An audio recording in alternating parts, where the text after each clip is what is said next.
अस्सलामुअलैकुम वरहमतुल्लाहि वबरकातुहू मेरे प्यारे भाइयों और दोस्तों।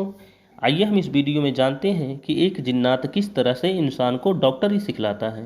इसी टॉपिक पे हम ये वीडियो बना रहे हैं। अगर आप लोगों को अच्छा लगे तो इसे ज़्यादा से ज़्यादा लाइक कर दें और शेयर कर दें ताकि ये वीडियो हर किसी तक पहुँचे। तो आइए हम इस वीडियो को शुरू करते हैं उस अल्लाह पाक के नाम से जो बड़ा ही मेहरबान निहायत रहम वाला है। मेरे भाइयों, नज़र इब्ने उमर हारिसी फरमाते हैं कि इस्लाम आने से पहले हमारे यहाँ एक बहुत बड़ा पानी का तालाब था। मैंने अपने लड़की को उस तालाब के किनारे पानी लेने के लिए भेजा। जब काफ़ी देर तक मेरी लड़की वापस नहीं आई तो हमने उसको तलाश किया मगर वह कहीं न मिल सकी। जब कुछ अरसा बीत गया तो बहुत ज़माने के बाद मैं एक दिन अपने आंगन में रात के वक्त बैठा हुआ था कि अचानक मेरे सामने एक बूढ़ा आया और उसके आने के थोड़ी देर बाद मेरी लड़की भी आ गई।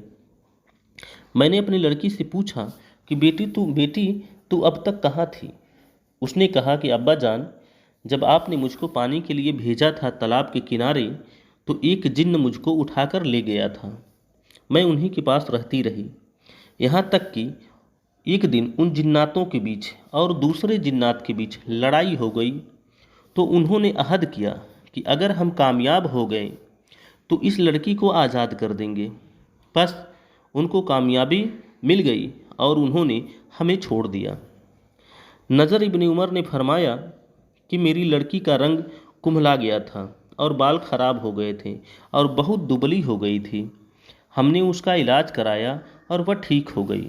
फिर हमने उसकी शादी कर दी और वह जिन्न उस लड़की को एक निशानी बतलाकर गया था, मेरी लड़की को, कि जब तुझको कोई परेशानी हुआ करे तो तू धुआं कर देना लोहबान की, मैं तेरी मदद के लिए हाजिर हो जाया करूँगा। एक रोज़ उसके शौहर ने गुस्से में आकर उसको जिन्नियाँ और शैतानियाँ कह दिया और उसको गैरत दिलाई कि तू इंसान नहीं है। लड़की ने गुस्से में आकर लोहबान की धुआं कर दी। अचानक किसी पुकारने वाले ने कहा कि तू इस लड़की को परेशान क्यों करता है? अगर इसको कुछ कहा तो तेरी आंख मैं फोड़ डालूंगा। मैंने जाहिलियत के ज़माने में अपनी मोहब्बत से उसको पाला और इस्लाम में अपने दीन से उसकी हिफाजत की। उसके शौहर ने कहा कि तू सामने क्यों नहीं आता, तू है कौन, मैं तुझे देखना चाहता हूँ। उसने कहा कि हमारे बाप ने हमारे लिए 3 बातों का खुदा से तलब किया है। पहला कि हम सबको देख लें, हमको कोई न देख सके। दूसरा, हम तहतुस्तरा यानी पताल में रहा करें। तीसरा, और हमारी उम्रें लंबी हुआ करें। फिर उस आदमी ने कहा कि मुझको चौथे दिन आने वाले बुखार की दवा बतला दे, यानी चौथिया बुखार, इसका इलाज क्या है? अगर तू वाकई जिन्नात है तो तू मुझे बता देगा। तो उसने कहा कि मकड़ी की तरह जो कीड़े होते हैं उसको पकड़कर उनके पैरों में एक सूत धागा बांध दो, फिर उसको अपने बाएं बाजू पर बांध लो। उस आदमी ने इसी तरह किया।